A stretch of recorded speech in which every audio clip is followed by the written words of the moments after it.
¿Qué tal? ¿Cómo estás? Una alegría en contacto.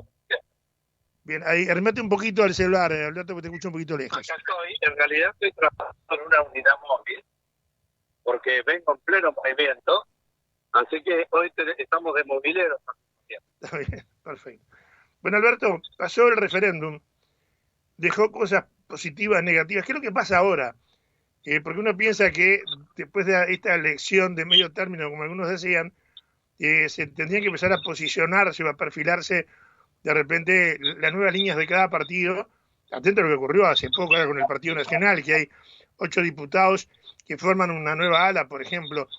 O sea, ¿empezamos a vivir una nueva realidad política? Es decir, ahora comienza la etapa de estar demasiado duro, de corre por tu vida, ¿verdad? Mm, Es decir, de cada dentro de cada la política, de cada partido político, comienza la búsqueda del posicionamiento y ahora es a través de elecciones internas, ¿verdad? claro. Porque no solo se elige al candidato único, sino que tiene que ver con el peso específico de cada grupo que compone el partido que va a elegir un candidato. Por lo tanto, comienzan los perfiles a perfilarse acciones, acción, acuerdos, que es una de las etapas más duras de esta etapa primera, ¿no? Es en dos niveles distintos, en dos escenarios. Por un Alberto, lado, Alberto, no, disculpame, te estoy escuchando muy mal. Salís entrecortado, Alberto, y muy bajo.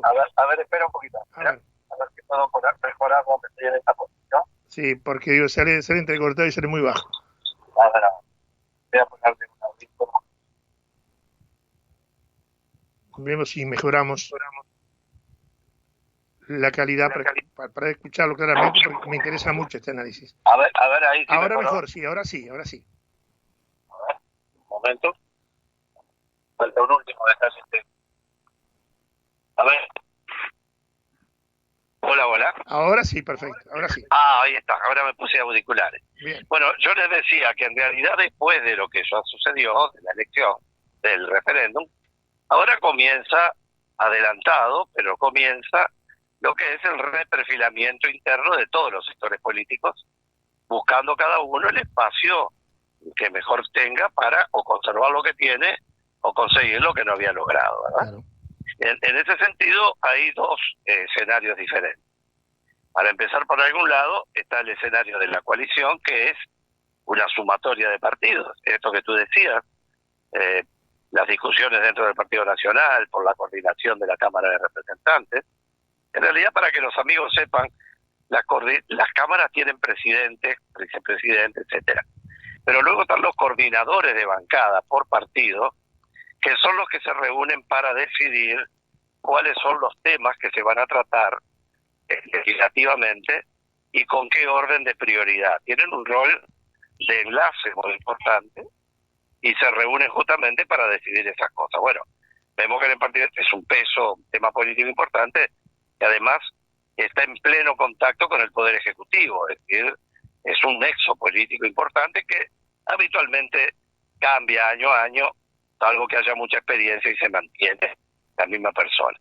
Entonces tenemos por un lado, ese es un puesto inmediato, o sea, que está en discusión, y que vemos lo que tú has dicho, lo que tú has mencionado, un problema interno del Partido Nacional en sus sectores, para ver quién queda, y por otro lado, una especie de declaración de independencia de un grupo de legisladores, que en la historia política uruguaya es el paso el previo a una nueva alineación, ya sea con algún grupo existente o con algún movimiento de intendentes o lo que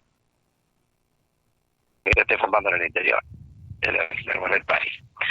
Quiere decir que ahora vamos a asistir a la etapa que, salvo, como digo siempre, el caso de Cabildo Abierto, donde hay un liderazgo definido, bueno, hasta ahora el tema del ministro de Salud Pública, si realmente saldrá o no del escenario siendo la Organización Panamericana de la Salud, pero de todos esos temas que políticamente pesan mucho porque son las figuras relevantes, junto con la ministra y la gente que está más visible.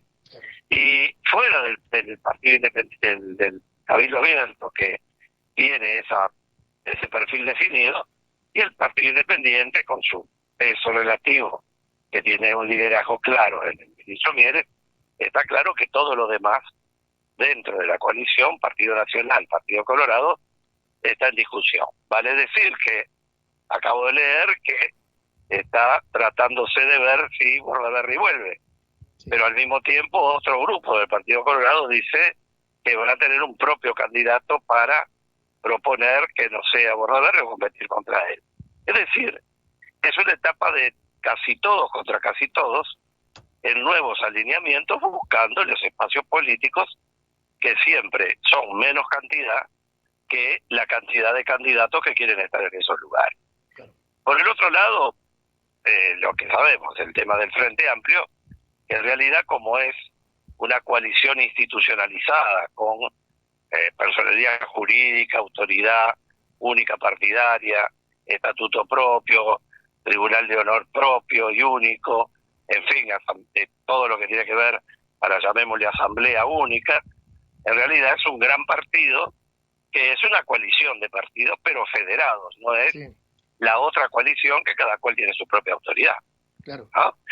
Entonces ahí, por supuesto que el peso específico de cada uno tendrá su peso posterior, pero cada uno se postula para las elecciones de octubre futuras al Parlamento con sus propias listas, el Partido Comunista con las de él, los socialistas con las de él, los socialdemócratas con las de ellos, pero está claro que ya un perfilamiento de candidatos, que yo me atrevo a decir que son, por un lado, los ya sabidos de Orsi y de Carolina Cose, pero hay que mirar con mucha atención de análisis político la aparición por primera vez de un líder político de mucho peso como es Lima, que viene desde el norte del país. Sí. Es decir, haciendo, no digo que va a ser candidato o no, pero me refiero que está recorriendo el país. Digo, eso el Frente no lo tenía históricamente. Por lo tanto, vamos a asistir ahora a una etapa donde hay que mirar todos los detalles, no creer todos los discursos, y donde el perfilismo, es decir, el marcar, aquí estoy yo, va a llevar a veces a situaciones con declaraciones muy conflictivas, muy altisonantes, en las que, para cerrar este punto, antes que tú me digas lo que te parece más interesante, pero para dejar redondeada esta idea, yo creo que el sistema uruguayo debiera leer los mensajes de, por ejemplo, el referéndum, y la gente está esperando factores de paz. Nosotros estamos asistiendo a lo que está ahora pasando. Tú me habrás oído hablar 1000 veces de gobernabilidad. Sí, claro. Lo que está pasando en Perú, esos son mis miedos.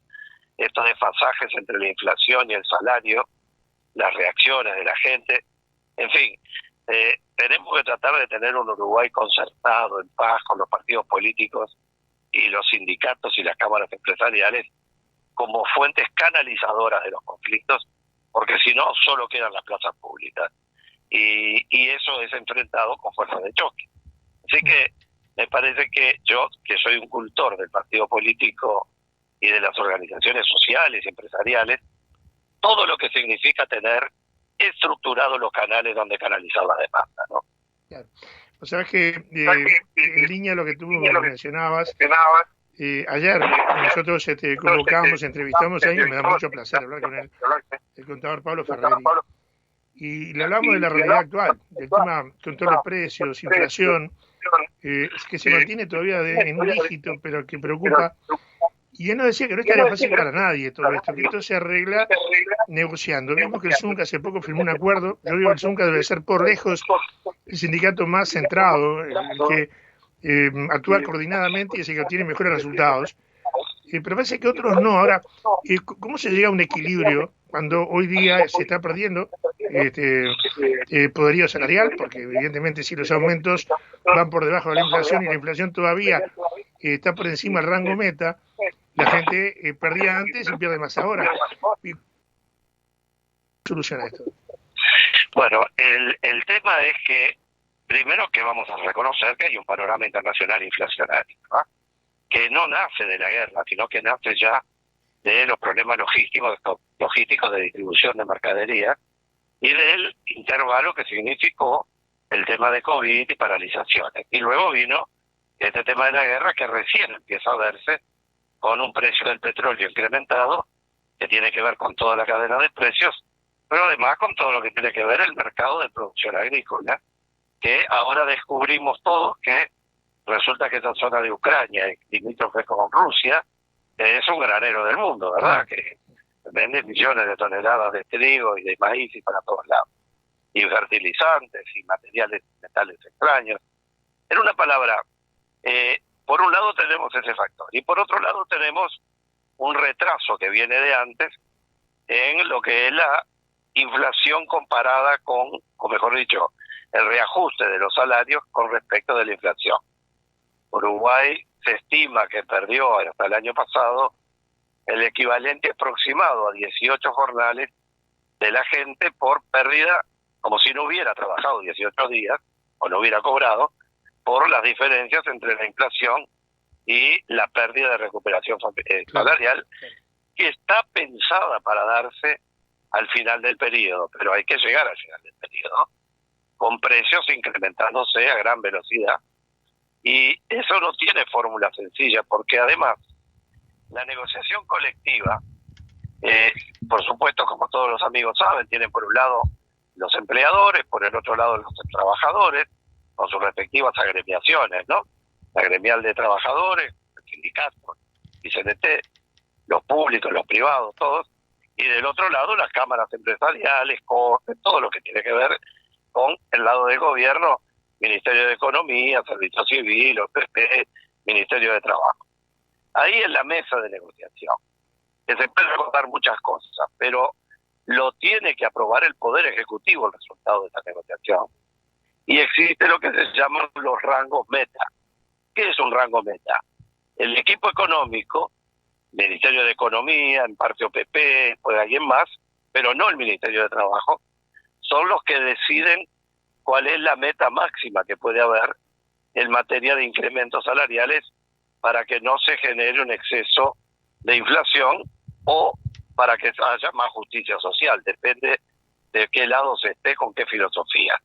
Bueno, los consejos de salario son fundamentales porque es tener a la gente negociando. Yo, como siempre les cuento, participé en el Consejo Superior de Salario durante 5 años, hasta hace tan poco, y realmente creo ciegamente en este diálogo, aún siendo confrontativo.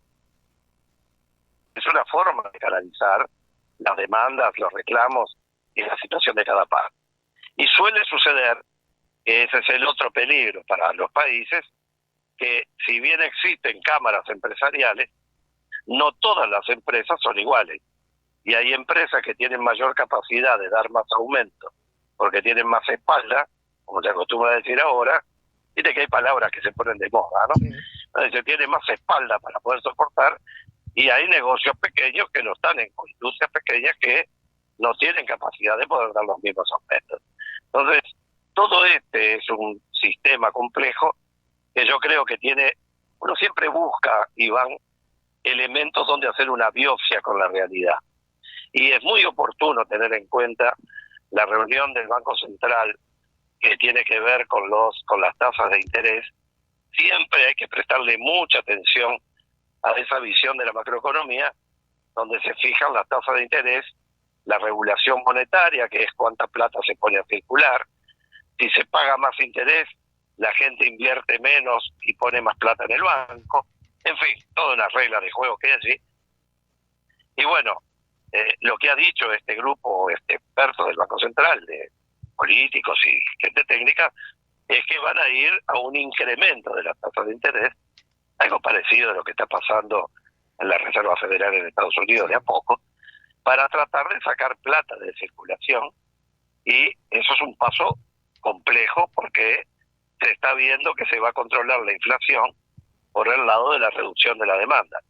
Y sí, en la reducción de la demanda de la capacidad de compra de la gente. Por eso yo no quiero hablar de posiciones de los distintos políticos porque todavía es prematuro, pero basta ver en la coalición, cualquiera que esté informado, que hay visiones muy distintas respecto a qué actuar o cómo actuar respecto a estos temas. Hay una cosa que Uruguay descubrió tarde, pero que descubrió en los últimos años, es que el mercado interno es fundamental. Uno, la exportación es clave, pero el mercado interno es fundamental y se mueve con plata del mercado interno.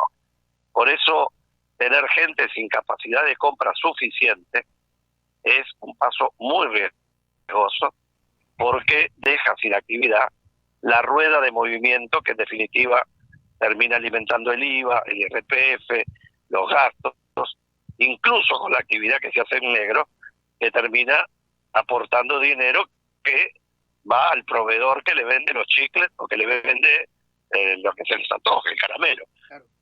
En una palabra, esto es un arte complejo que está muy reglado. Uno aprendió mucho en el gobierno, con los gobiernos con esto, pero en la OCDE más que nada, y está claro que hay, las recetas están hechas, el arte es las proporciones que uno quiere utilizar de esos instrumentos, porque me rectifico, no es que haya recetas, hay instrumentos conocidos, pero el poner mayor peso en un instrumento que en el otro, es más en los salarios que en el retiro de la moneda, de la moneda. Bueno, Uruguay le dio mucho resultado el hecho de salarios fuertes, con capacidad de compra, que movilizaba a las empresas. En un momento que Uruguay, además, a ver, estamos en el top 10 de la venta de carne, vamos a vender todo el trigo que produzcamos, todas las sojas que produzcamos, porque ese mismo hueco que deja la guerra en Ucrania y la parte de Rusia, la gente tiene que comer y se está viendo venir un proceso de alimentación complejo. ¿Te acuerdan de la soberanía alimentaria que uno decía? ¿Te acordás, Iván, que lo hablamos tanto? ¿Qué es esto de la soberanía alimentaria? Y bueno, los países son soberanos, pero tienen que tener soberanía energética o solucionar la energía, o soberanía alimentaria, cómo es que le dan de comer a su gente, de dónde sale la comida, porque no todos pueden ser Japón, que compra todo porque no tiene nada adentro, digo, ¿no? En fin, tiempos apasionantes, sin ninguna duda, querido Iván. Ahora, ¿sabes que ayer entrevistábamos al nuevo vicepresidente del INAC, el riverense, el ingeniero Guido Machado? Y él nos tiraba cifras, nos decía de que la producción cárnica llegó a 1 millón de toneladas, de las cuales 170.000 se consumen aquí en el mercado interno y el resto va todo afuera. Él marcaba como de repente cierto riesgo apostar todo a un cliente solo, que China en este caso. Pero bueno, se genera, hay una movida que deja enormes resultados económicos para los que exportan y seguramente para el productor también, pero el mercado interno es el que sigue teniendo problemas, porque además el abastecimiento es irregular, por llamarlo de alguna manera, no llega la misma carne a todas partes, los precios que se promocionan en algún lugar no son los que se promocionan en otro, porque los frigoríficos son los que marcan precios y el resto son tomadores de precios. Las grandes extensiones se crean con la mayor parte de la carne, por ejemplo, igual lo venden al costo porque tienen otros ítems que pueden ir contemplando, ¿verdad? Y pueden recuperar lo que pierden por un lado, lo ganan por el otro. O sea, el tema económico es un tema bien complejo, pero que nos atañe a todos, porque es la vida misma, es la historia de cada uno. Es así, tal cual como lo has descrito. El tema de la industria de la carne, que es un tema muy estudiado ya de la época de la CEPAL, que es muy importante tener en cuenta, ¿no? Es decir, hoy tenemos un tema muy importante, es que los frigoríficos hoy, desde hace tiempo ya, son propiedad, no sé si el 100%, pero debe faltar muy poco, de capitales extranjeros, primera cosa. ¿Verdad? Es decir, no tenemos frigoríficos, que yo sepa por lo menos, que sean propiedad de los productores, ¿verdad? Que sería un instrumento formidable.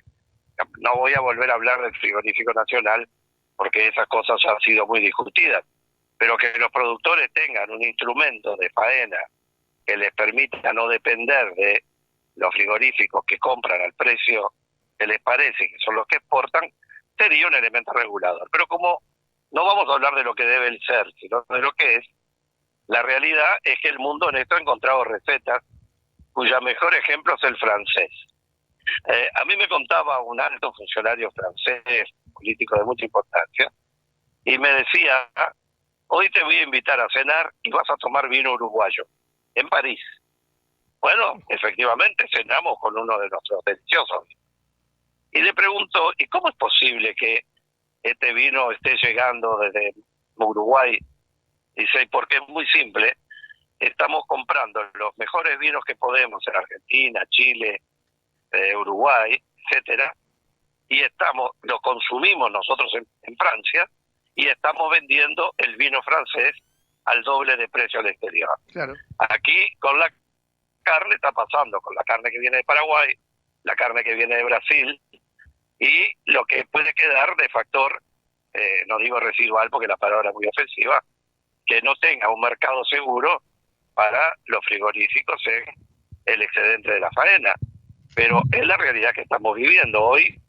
La realidad va a ser que precios se incrementan porque los costos van subiendo disparadamente, porque el precio internacional se dispara, no solo el petróleo se dispara, y la proteína sigue siendo un factor fundamental, sobre todo con una China demandando y con una India que está cada día más demandante, y que nos olvidamos que si ya no es, le faltan horas para hacer la India el país más poblado del mundo, ¿no? Claro. Sé que tenemos tanto por delante para tener en cuenta, pero yo creo que Uruguay tiene un horizonte formidable, como le pasa a Argentina lo mismo, en parte Brasil, como grandes productores de alimentos. Lo que tenemos que tener es la gobernabilidad, la fiesta en paz, el entendimiento. Yo creo que las próximas elecciones son para la gente que tenga la capacidad de liderar el tender puentes. Está cansada la gente de la rispidez, porque la rispidez polariza y la verdad no está en los dos polos solamente. Hay que encontrar un Ecuador, y un Ecuador que no se lave las manos, pero que sí tenga la capacidad de conducir el país por una senda de entendimiento y del máximo de paz social en una conflictividad que es inevitable, porque uno no puede pretender que no haya conflictividad. El tema es que la conflictividad sea arreglada y que todo funcione dentro de la gobernabilidad, que yo siempre les digo, que lo hablamos contigo, la gobernabilidad es como una cuerda tirante de una guitarra o un violín. Si uno le tira mucho se revienta, y si le afloja mucho, termina no sirviendo para nada. Bueno, la democracia requiere una tensión en esa cuerda para que tenga la afinación suficiente que permita convivir en paz, ¿no? Alberto, nos quedan 5 minutos, 6, y me gustaría que me digas un análisis sobre la situación esta, Rusia-Ucrania, Ucrania-Rusia. Parece que se negocia, pero van marcha y contramarcha, para atrás, para adelante. O sea, como que perdió fuerza el conflicto, por lo menos a nivel de los medios. Pero la realidad, ¿cuál es? Bueno, eso es el drama, ¿no? Yo siempre digo, cuando estaba con el huracán Mitch en Honduras, que repito cada tanto tiempo, el efecto tolerancia, cómo si uno se termina acostumbrando, ¿no? Lo que era titular de primera plana hace un día, a los 10 días ya es media plana, y después pasa una notita al final. Ahora, aquí yo hice un pronóstico hace un tiempo, a fuerza de hablar con amigos y de lo que la intuición indica.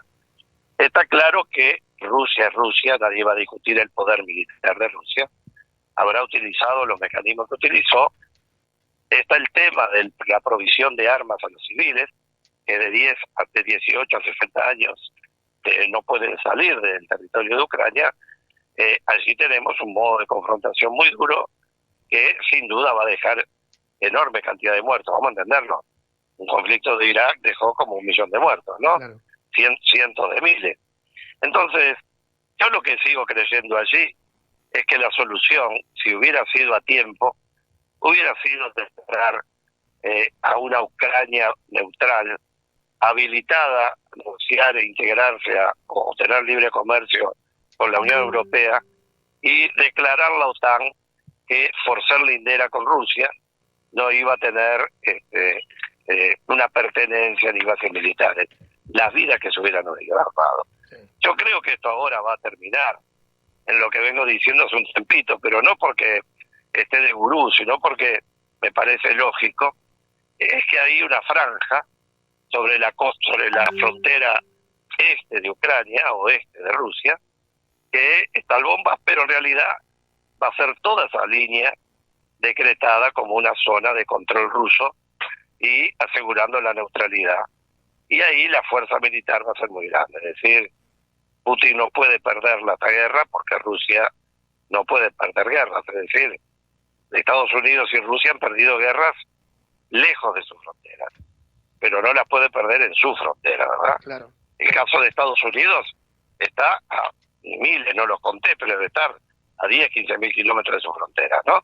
Ahora, el problema es para Francia, para Italia, para Rumania, para Hungría, para Polonia, para Letonia, para todos los que están pegados a ese borde de la frontera, adelante de un monstruo gigantesco, en el sentido monstruo del poderío militar que sin duda tiene Rusia, y que podrán romperle tanques, podrá lo que sea, pero Rusia ha peleado una guerra con instrumentos convencionales. Claro. No nos creamos que este es el poder militar de Rusia. Ellos se equivocaron seguramente pensando que tenían mucho más sencillez. Ahora, el armamento que le proveyó Occidente a Ucrania es un armamento que a los desfiles de tanques los deshizo, obviamente. Ahora, hoy me explicaba, hablamos con Andrés, un artículo de la BBC que dicen que los misiles estos, que significan ser una jabalina, los tanques están muy blindados alrededor, pero no por arriba. Claro. Y estas jabalinas caen desde arriba vertical al centro del tanque. O sea que el tanque en esas condiciones se transformó, pasó de ser una fortaleza rodante a un elemento que es una trampa mortal. Pero ese no es el único armamento con que Rusia cuenta, y sin duda yo creo que va a quedar en definitiva con una franja de territorio, con el formato jurídico que fuere, y con una Ucrania que ya está ofreciendo neutralidad, porque creo que la etapa dura, muy dura, recién está por comenzar, por más dura que haya sido la que ya pasó, ¿no? Y voy a decir algo que da para muchísima polémica, ¿no?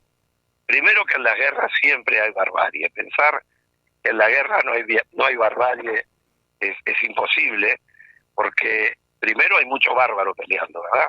Gente sin ética y principios. Segundo, hay gente que se enardece porque le acaban de matar al compañero. Claro. Y ese es capaz de comerse crudo al otro del otro lado, ¿verdad? Pero saliendo de ese esquema, lo que queda claro es que vamos a ir asistiendo a un proceso donde la población civil no puede salir los hombres y se les da por Occidente armas. Pero Occidente dice, sí, yo les doy las armas, ustedes peleen, yo no voy. Porque si voy me tengo que pelear con los rusos que hay guerra nuclear o hay guerra mundial.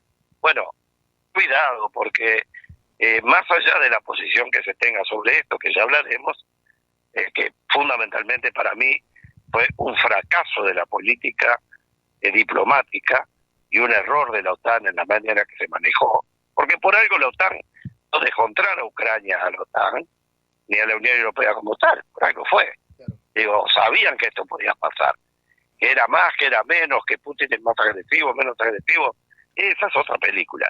Lo que yo digo es que esto va a terminar con que, si se sigue dando armamento a los civiles contra ejércitos regulares, no van a seguir yendo conscriptos rusos a pelear una guerra que pensaron que ganaron en 4 días. Va a salir un ejército ruso poderoso, con un armamento ultramoderno y con una capacidad de destrucción masiva que ya la puso en ejercicio y que va a seguir avanzando, digo, ¿verdad? Por eso ahí el trabajo grande es el de la paz. Al Papa no lo escuchan.